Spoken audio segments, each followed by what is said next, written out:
नाराए तकबीर, नाराए रिसालत, नाराए हैदरी।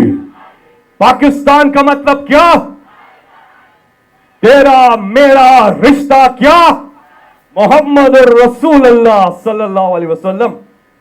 इमरान खान साहब अभी आपसे खिताब करेंगे और आज लेबर डे, जिस सिलसिले में कल मजदूरों के साथ इजहारे यकजहती पूरी दुनिया में यह दिन मनाया जाता है 1 मई को, कल लेबर डे के हवाले से इमरान खान ने एक रैली का इनेकाद किया है जिसे वो लीड करेंगे और आज उस हवाले से बात भी होगी।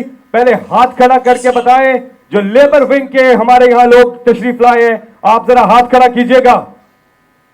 बड़ी तादाद में यहां पे लेबर विंग के नुमाइंदे यहां पे मौजूद हैं और अब मैं आप सबकी पुरजोर तालियों में हाथ उठाकर तालियों की गूंज में इस्तकबाल कीजिएगा। शुक्रिया फैसल। बिस्मिल्लाहिर्रहमानिर्रहीम। इय्याका नअबुदु व इय्याका नस्तईन। आज लेबर डे, मजदूरों का दिन, लेकिन इसका मतलब क्या है?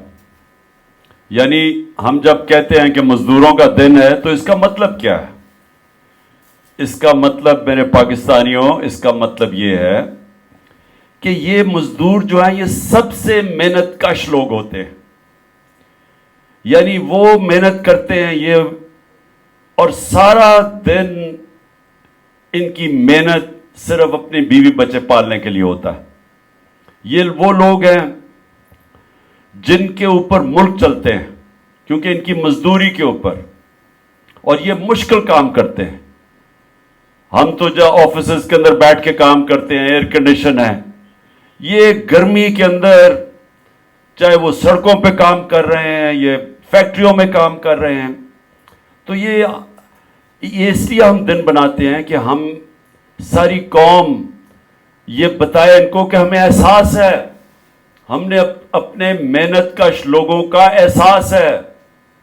हम इसलिए जिस तरह हम मदर्स डे बनाते हैं, ये हालांकि बाहर ज़्यादा होता है क्योंकि वो तो माँ का इतना रुतबा नहीं है, लेकिन मुसलमानों के लिए तो माँ का बहुत रुतबा है। तो हम इसलिए बनाते हैं कि माँ कितनी कुर्बानियाँ देती है अपने बच्चों के लिए। यानी वो पढ़ाती है बच्चों को, वो उनकी बीमार होते हैं तो तब उनकी ख्याल करती है, उनको सुबह तैयार करती है, स्कूल में भेजती है, यानी क्या नहीं करती माँ। तो इसलिए हम एक ऐसा दिन चाहते हैं कि हम सारे अपनी माँ को अप्रिशिएट करें कि माँ ने कितनी कुर्बानियाँ देती है हमारी तरह। उसी तरह आज लेबर डे है, हम अपने मजदूरों को आज अप्रिशिएट करना चाहते हैं कि ये वो लोग हैं जो मेहनत करते हैं और जो इन बुरे हालात के अंदर जब जिस तरह आजकल मुल्क के अंदर जो इंडस्ट्री बंद होती जा रही है, जो हमारी ग्रोथ रेट जिसको कहते हैं कि जिस तरह हमारी दौलत में इजाफा हो रहा था, 6% एक साल पहले था, आज वो 0.4% पे आ गया है। तो जब आपकी ग्रोथ रेट कम होती है, जब दौलत में इजाफा कम होता है, जब फैक्ट्रियां बंद होती हैं तो बेरोजगारी बढ़ जाती है। तो सबसे बड़ा उसका जो नुकसान वो बेचारे मजदूरों के ऊपर बोझ पड़ता है, बेरोजगार हो जाते हैं। मैंने अपने दौर पे पनाहगाह बनाई। अब पनाहगाह क्या थी? हमें पता था कि मजदूर बाहर से आते हैं लोग मजदूरी करने के लिए, अब वो पैसे बचाते हैं अपने मेहनत के, दिहाड़ी के, ताकि वो अपने घर बीवी बच्चों को पैसे भेज सकें। लेकिन अब अगर उनका खाना पे भी पैसा खर्च हो रहा है, किराए पे भी पैसा खर्च हो रहा है, किसी जगह ठहरने पे, तो उनके लिए पैसे कम बचते थे अपनी बीवी बच्चों को भेजने के लिए। तो हमने पनाहगाह बनाई, और पनाहगाह वो थी जिधर वो जाके सो भी सकते थे, बिस्तरा था, खाना मिलता था, नहा धो सकते थे वहां। तो हमने इसलिए पनाहगाह बनाई। मुझे अफसोस से कहना पड़ता है कि ये जो मौजूदा इंपोर्टेड चोरों की हुकूमत है, इन्होंने बंद कर दिया वो पनाहगाह, जिसकी वजह से मजदूर इतना, यानी जो भी पैसा वो मजदूरी का था वो सारा अपने घर भेज सकते थे, क्योंकि खाना भी मुफ्त मिलता था, रहना भी मुफ्त था, नहाना भी था। तो इसलिए मैं सिर्फ बताना चाहता हूं कि ये वो लोग हैं जो ऊपर बैठे हुए हैं जिन्होंने हेल्थ कार्ड बंद कर दिया है। آپ یہ سوچیں کہ مزدوروں کے لیے کتنی بڑی چیز ہے. ہم نے جو صحت کارڈ دیا تھا کہ ہر خاندان کے پاس 10 لاکھ روپیہ ہیلتھ انشورنس تھی, ہر خاندان کے پاس, کہ وہ کسی بھی ہسپتال میں اپنا علاج کروا سکتے تھے. مطلب یہ کہ اگر ایک سرکاری ہسپتال میں وہ علاج نہیں ہوتا تھا تو وہ جا کے پرائیویٹ ہاسپٹل میں کروا سکتے تھے. یا ڈاکٹرز ہاسپٹل لاہور میں مجھے ان کے جو سربراہ ہیں ڈاکٹر اصغر, انہوں نے مجھے پہلے 2 سال کی بات ہے, انہوں نے کہا کہ میں مبارک دینا چاہتا ہوں کہ پہلا ہارٹ سرجری صحت کارڈ کے اوپر ڈاکٹرز ہاسپٹل میں ہوئی. عام مزدور نے جا کے اپنی سرجری کروائی, جو کہ پہلے کوئی تصور نہیں کر سکتا تھا. کوئی مزدور تصور نہیں کر سکتا تھا کہ پرائیویٹ ہاسپٹل میں جا کے اپنے دل کی سرجری کروائے. تو ہماری ہیلتھ انشورنس کی وجہ سے اس نے جا کے مفت اپنی سرجری کروائی ایک پرائیویٹ ہاسپٹل میں. آج پختونخوا میں تو بند کر دیا ہے صحت کارڈ انہوں نے, اس حکومت نے, اور دوسرا پناہ گاہ ساری جگہ بند کر دیا. بیچارے مزدور یا سڑکوں کے اوپر سوئیں گے کیونکہ کرایہ وہ دے نہیں سکتے, یا وہ پیسہ خرچ کریں گے جا کے اپنے کھانے پینے پہ تو پیسہ کم بچے گا, ویسے ہی بے روزگاری کا دور ہے. تو میں اپنے مزدوروں کو آج صرف یہ کہنا چاہتا ہوں کہ میرا جو تصور ہے پاکستان کا وہ ہے فلاحی ریاست. فلاحی ریاست کا مطلب یہ ہے کہ جو بنیادی ضروریات ہیں, جو لوگوں کی, ہمارے غریب, کمزور, مزدور, کسان, اس طبقے کی جو بنیادی ضروریات ہے وہ انشاءاللہ ریاست پوری کرے گی. اور ہماری پوری کوشش یہ ہے کہ جس طرح ہم ہیلتھ کارڈ لے کے آئے ہیں, آگے ہم نے ایجوکیشن کارڈ لے کے آنا ہے. اور ایجوکیشن کارڈ کیا ہوگا کہ بچے جا کے ان کو کارڈ ملے گا, وہ پھر جا کے کسی بھی اسکول میں جا کے تعلیم حاصل کر سکتے ہیں.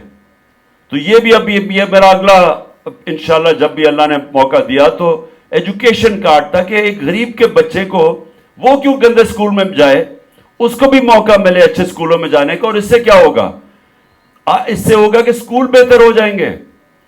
جب پرائیویٹ لوگ اسکول بنائیں گے اور وہ ایجوکیشن کارڈ کی وجہ سے وہ پھر ان اسکولوں کے اندر بچے جا سکیں گے, اچھے اسکولوں کے اندر, وہ ان کو بھی موقع ملے گا اوپر جانے کا. ہیلتھ کارڈ کی وجہ سے پہلی دفعہ دیہات کے اندر پرائیویٹ ہاسپٹلز بن رہے تھے, عام ڈاکٹرز چھوٹے چھوٹے ہاسپٹل کھول رہے تھے ہیلتھ کارڈ کی وجہ سے. عموماً وہ دیہاتوں میں نہیں جاتے کیونکہ وہاں لوگوں کے پاس پیسہ نہیں ہوتا, گورنمنٹ ہاسپٹل میں ڈاکٹرز نہیں ملتے. آپ چلے جائیں دیہاتوں کے اندر, ڈسٹرکٹس میں, وہاں گورنمنٹ ہاسپٹل میں ڈاکٹر نہیں ملتے. تو ہیلتھ کارڈ کی وجہ سے پرائیویٹ سیکٹر جا رہا تھا وہاں, اور وہ انشاءاللہ جب بھی اللہ نے موقع دیا تو ہم تعلیم اور صحت دونوں میں, خاص طور پر مزدوروں کا فائدہ یہ ہوگا کہ ان کو کم از کم اپنے بچوں کی تعلیم بھی اچھی ان کو مل جائے گی. ان کو فکر نہیں ہوگی کہ اگر پیسہ نہیں ہوگا تو ان کو اچھی تعلیم نہیں مل سکتی, اور پھر ان کو کوئی فکر نہیں ہوگا کہ اگر کوئی گھر میں بیماری ہوتی ہے تو حکومت انشورنس دے گی تاکہ وہ کہیں بھی اپنا علاج کروا سکیں. اب کل انشاءاللہ میں خود لاہور کی ریلی لبرٹی مارکیٹ سے انشاءاللہ 1 بجے ہم جمع ہوں گے, اور ادھر سے پیدل ریلی ہماری جائے گی ناصر باغ. میں اپنے سارے مزدوروں کو دعوت دیتا ہوں کہ اس میں ضرور شرکت کرے, کل چھٹی کا دن ہے. اور میں ویسے بھی اپنے پاکستانیوں کو دعوت دیتا ہوں کیونکہ ہم نے یہ بھی کل اپنے سپریم کورٹ اور اپنے آئین کے ساتھ کھڑے ہونا ہے. یہ جو کوششیں ہو رہی ہیں ہمارے آئین کو تباہ کرنے کے لیے, یہ جو الیکشن سے بھاگ رہے ہیں, یہ وہ لوگ ہیں جو قبضہ کر کے بیٹھے ہوئے ملک پہ اور ڈرے ہوئے الیکشن سے. ان کو یہ بتانا چاہتے ہیں کہ قوم اس وقت جو آئین کے مطابق الیکشن ہونے چاہیے, جو سپریم کورٹ نے فیصلہ کیا, ساری قوم سپریم کورٹ اور آئین کے ساتھ کھڑی ہے. اور آپ نے سب نے آنا ہے میرے ساتھ. میں لیڈ کروں گا لاہور سے ریلی. انشاءاللہ ہم لبرٹی سے اپنی ریلی شروع کریں گے, اور دوسری طرف پنڈی سے ہماری ریلی شروع ہوگی, وہ شاہ محمود لیڈ کریں گے, اور اسد عمر, اور وہ جائیں گے اسلام آباد تک, وہ بھی پیدل ریلی ہوگی. اور پھر پشاور کے اندر تیسری ریلی ہوگی, وہ بھی پرویز کھٹک اور ہماری پشاور کے हमारे जो एमपीज, जो माजी में जो एमएनएज और एमपीज और अहदेदार, वो लीड करेंगे वहां। और खास तौर पे लाहौर और पेशावर में हम पैगाम ये देंगे कि हमें इलेक्शन चाहिए, क्योंकि ये जो ऊपर केयर टेकर गवर्नमेंट बैठाई हुई है ये गैर आईनी है। 90 दिन गुजर चुके हैं, हमारी कोई रिप्रेजेंटेशन नहीं है, हमें डिसइनफ्रेंचाइज कर दिया गया पंजाब और पख्तूनख्वा में, क्योंकि ये इलेक्शन से डर रहे थे। इलेक्शन कमीशन इनके साथ मिली, गंदे केयरटेकर लेके आए जिन्होंने सब कुछ किया सिवाय इलेक्शन करवाने की तैयारी। एक वो केयरटेकर बैठाए जिन्होंने हमारे ऊपर हर किस्म की इंतकामी कार्रवाई की, और उनका मुद्दत खत्म हो चुकी है।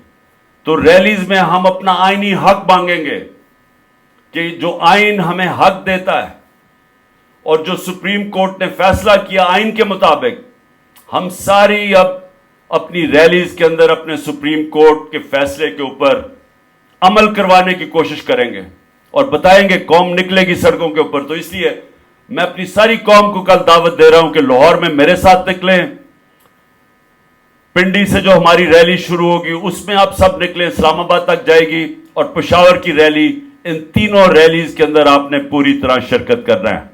शुक्रिया।